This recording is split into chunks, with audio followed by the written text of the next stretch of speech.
Josephine Earp crossed the Old West and left a trail of her own. Linked to Wyatt Earp, she chose paths that put her in the heart of the frontier at the end of the 19th century. Still young, she went to San Francisco and, at 18, found her craft on stage, working with several companies and shaping the persona that would later make her part of Western mythology. In an Apache camp, tension was rising around Geronimo. Detained and taken to General Crook, everything pointed to surrender and a quick end. But on March 30th, 1886, he flipped the script. He pulled off a bold escape and disappeared into the desert.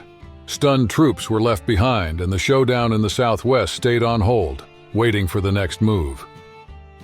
In the heart of Tombstone, Arizona, Samantha Fallon became a fixture by running two ventures side by side. At the San Jose house, she hosted travelers and closed deals in the lobby. Next door, her hat shop set the town's trends. Like the story? Hit like and subscribe to catch more Old West curiosities. In Tombstone, in the Old West, three names always come up: Wake Benj, Tad Rowland, and Jeff Lewis. They raced through town at a gallop, settling feuds, running escorts, and taking on long crossings. For their steady hands on the reins and on the trigger, they became the yardstick of the frontier, remembered in saloons, on the trails, and in every story still passed from mouth to mouth. It's said that John Slaughter, a frequent name in Tombstone, found Apache May during a chase after an Apache group in northern Mexico. In the midst of the troops' trail, the child appeared, alone. The parents had fled in a rush when white soldiers raided the camp, and the unexpected encounter would change the course of that hunt. In Tombstone, the city's memory breathed thanks to George Parsons. A keen witness to daily life, he turned events, rumors, and conflicts into concise notes gathered in a diary that spanned decades. By writing what he saw, he made sense of the chaos of the mining boom and left a guiding thread to understand what Tombstone was and what it became. A photo brings together three figures of the Old West: Tom McClory, Frank McClory, and Billy Clanton, lined up from left to right. More than a portrait, it's a clue. It names each face and preserves a singular fact. It's the only known image of Billy Clanton, a visual fragment of a storyline that still sparks curiosity. In a canyon in Sonora on the border with Arizona, a tense meeting changes the course of Apache resistance. Geronimo, surrounded by warriors and advisors, faces General George Crook's party. It's March 27, 1886. While the terms of surrender are discussed, C.S. Fly lifts his camera and captures the dialogue that comes before the capitulation. The scene catches a turning point in relations between native peoples of North America and the U.S. government. Tribal leaders and federal authorities sit down to negotiate after years of disputes over land, sovereignty, and trade routes.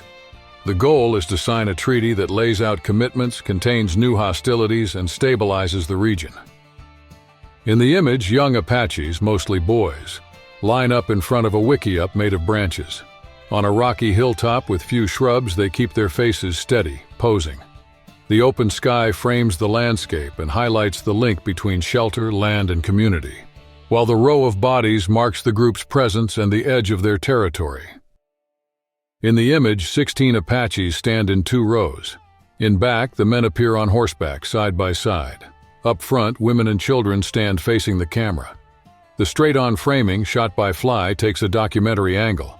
It shows positions in the group and the cohesion that holds the scene together, inviting you to look beyond the pose and into the moment's context. If you're enjoying the video, don't forget to leave a like and subscribe to the channel. In the studio portrait at the end of the 19th century, Geronimo and Natchez, Apache leaders, appear alongside Cisna, Geronimo's son. The session took place during the Chiricahua surrender and was marked by a gesture from the chief himself. He requested the photo. With that, he aimed to preserve for the future family ties and the group's hierarchy. Geronimo, 1829–1909, the Chiricahua chief, rose to fame in the Apache Wars at the end of the 19th century. Born in what is now New Mexico, he trained for raids and guerrilla action. Between 1850 and 1886, he led resistance to military power and Anglo-American colonization, which shrank lands, herds, and Apache political autonomy in the U.S. Southwest. At the Orient Saloon in Bisbee around 1900, a faro table draws eyes. The bar, tables, and a still crowd set the classic Western scene. Each round, the deck flies. Chips change hands. The game, famous for its speed and chance of quick profit, pulls in gamblers and folks who just want to see how far luck will go. To understand Tombstone, Arizona, start at the cemetery. It mirrors the city born in 1879 at the height of silver. Miners, pioneers, and victims of disputes rest there, including those from the OK Corral shootout in 1881. Today, headstones and records make up an open archive that reveals, step by step, life on the frontier of the Old West back then. Texas, 1886.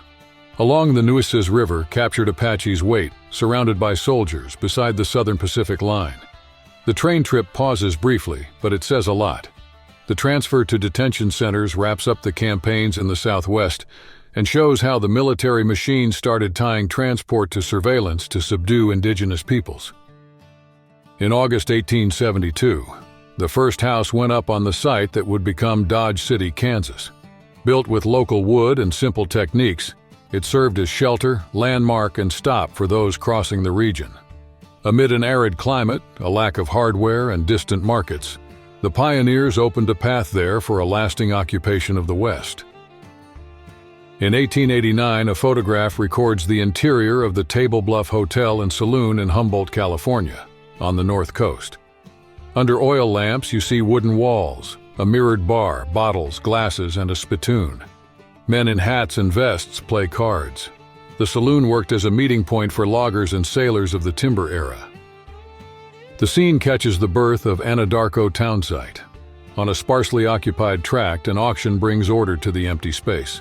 At the lumber company's booth, town lots go up for sale, drawing buyers, investors, and merchants. With the bids, streets and blocks are born.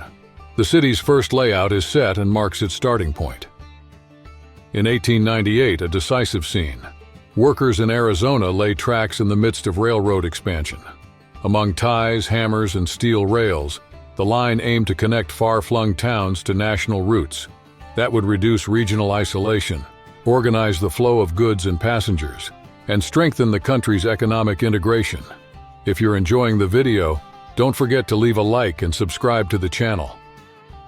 In 1886, a family poses next to their covered wagon in the Loup Valley, Nebraska. Wide brim hats and thick wool show a long road, sun, and dust. The prairie opens in the background. The image records the march west, farm mobility, the risks of the trail, and the desire for land and work, with children and household tasks weaving everyday life. In the scene, a group of riders advances single file along the slopes of Navajo Mountain. They carry little and follow a trail known by the region's guides. The journey has a clear destination, Rainbow Bridge in today's Utah on the Colorado Plateau, a natural arch considered sacred by Navajo communities, a point that sums up the quest and respect that guide the way. On the eve of Geronimo's surrender, Jimmy McKinn, 11 years old, appears among the Apaches.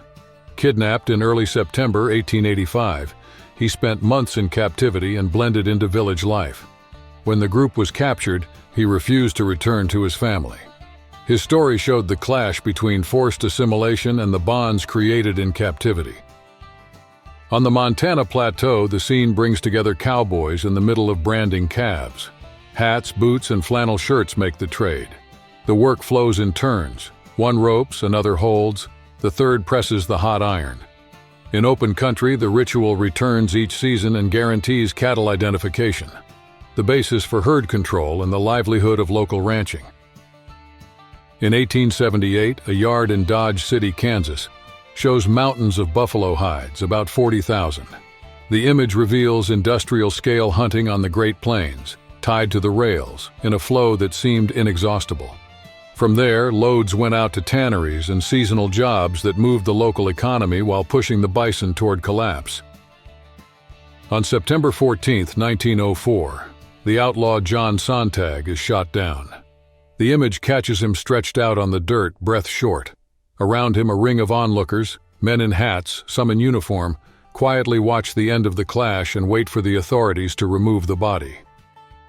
In 1876, A photograph catches Deadwood, in what was then Dakota, at the height of the gold rush. The main street stretches between wooden buildings thrown up in a hurry, cabins, shacks, saloons.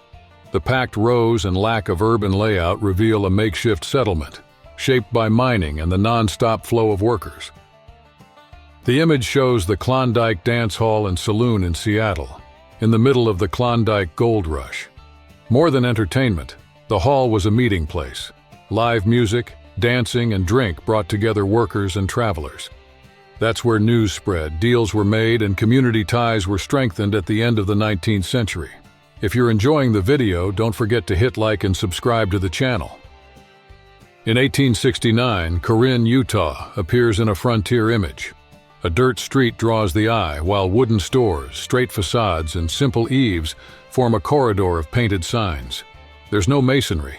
Everything went up fast with a practical purpose: to serve the flow of goods and travelers crossing the New West.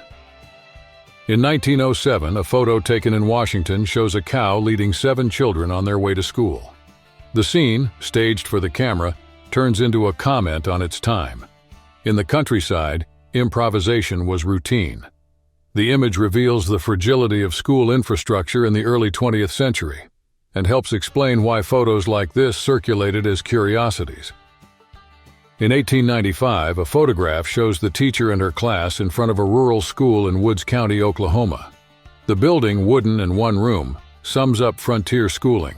Multi-grade classes, few materials, a calendar guided by the harvest, and community work crews to keep the place running, the heat going, and a chalkboard always at hand.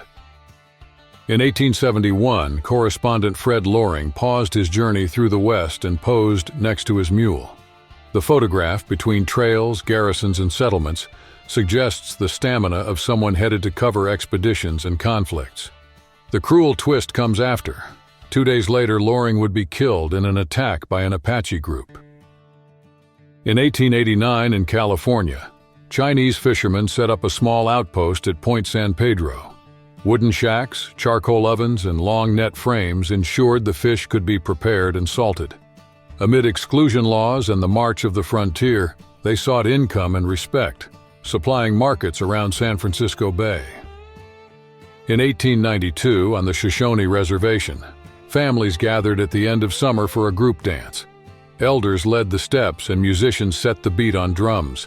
The gathering strengthened bonds, passed teachings to the young, and set the group's rhythm. As the season closed, the ceremony renewed alliances and sustained the continuity of tribal practices. In 1893, in Arizona, an unusual episode marked the frontier. Apache groups brought hay to settler towns, joining exchange networks formed after the wars and confinement to reservations. By selling fodder, they eased tensions, sought income, and kept the local economy moving. Around 1900 in Langtry, Texas, Judge Roy Bean's office brought two worlds together, courtroom and saloon. Between one drink and the next, he held short hearings, charged fines, settled fees, and calmed fights. He relied on official codes and local custom. That's how he kept local order and became a frontier reference. Don't forget to subscribe to our channel and leave a like.